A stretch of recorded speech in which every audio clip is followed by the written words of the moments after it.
al maestro Fausto Pretelín Muñoz de Cote. Él es analista internacionalista, desde luego, y mucho sabe, mucho entiende del tema de las relaciones México-Perú. Un saludo, gracias por estar con nosotros, Fausto, como siempre, gracias por tu generosidad. Igualmente, al contrario, Pepe, gracias por invitarme, con mucho gusto. Gracias. ¿Cómo se está afectando la relación? ¿En qué situación se encuentra la relación México-Perú?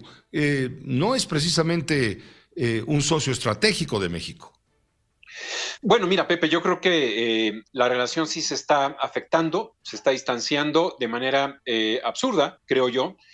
México, de alguna manera, creo que hace un mal diagnóstico el presidente López Obrador, porque su premisa básica con la que inicia o detona este diferendo con el gobierno de Perú, bueno, con el actual gobierno de la presidenta, es que se le ha tratado de una manera racista y se ha tratado de una mala forma a un personaje humilde como Pedro Castillo.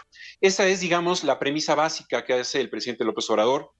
Y digo que es errónea porque creo que hay que analizar un poco qué ocurrió con Pedro Pablo Kuczynski, que no tiene nada de humilde y que también el Congreso lo hizo, lo corrió del gobierno prácticamente. Vizcaya también digamos que oprimió el botón nuclear, el Congreso. Uno de los artículos de la Constitución habla de esta vacancia, esta moción de vacancia, que no es otra cosa más que expulsar al presidente de sus funciones por cualquier índole, particularmente por incompetencia o por casos de corrupción, lo han aplicado. El presidente López Obrador la semana pasada dijo que le parecía antidemocrático este artículo. Creo que cuando habla eso el presidente de México ya se está metiendo en terreno pues que le toca al Congreso. Un segundo elemento, Pepe, es que el Congreso ha prácticamente gobernado, si se permite la expresión, en los últimos años en Perú. Ha decidido en qué momento salen los presidentes, guste o no guste. ¿Por qué? Porque el Congreso es la oposición. El presidente Castillo en su momento, el 7 de diciembre, dijo que tanto la prensa como el Congreso no lo dejaban gobernar y por esa razón, o por esas razones, él prácticamente disolvía, ordenaba la disolución del Congreso. Es decir, aplicaba un autogolpe para quitarse de encima al Congreso. Creo que es una decisión totalmente antidemocrática. ¿Por qué? Porque la oposición está para competir. Siempre hay que tener a la oposición en consideración porque en un sistema democrático es imposible no tener en cuenta a un equilibrio tan importante como es el Congreso.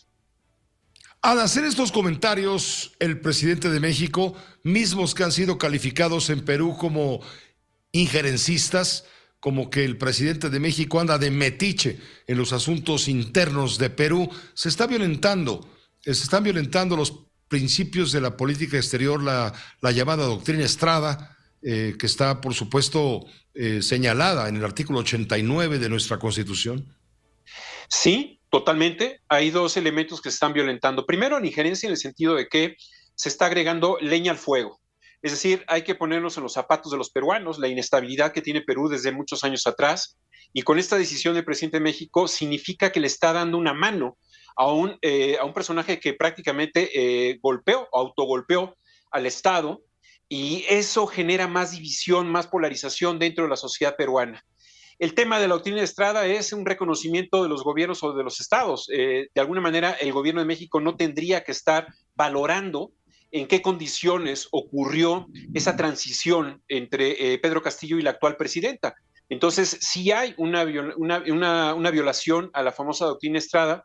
Si tú te fijas, ya prácticamente el gobierno en estas 2 semanas no ha mencionado ese tema o el tema de la doctrina Estrada. Ellos dicen que no hay una injerencia, pero en realidad sí están echando la leña al fuego porque son discrecionales, es decir, no aplicaron esta misma reacción cuando corrieron a Pedro Pablo Kuczynski o cuando corrieron a Vizcaya, pero sí le están aplicando porque están de alguna forma afectando a un personaje afín quizás al presidente López Obrador en términos ideológicos, pero también que tiene una cola que le pisen en temas de corrupción.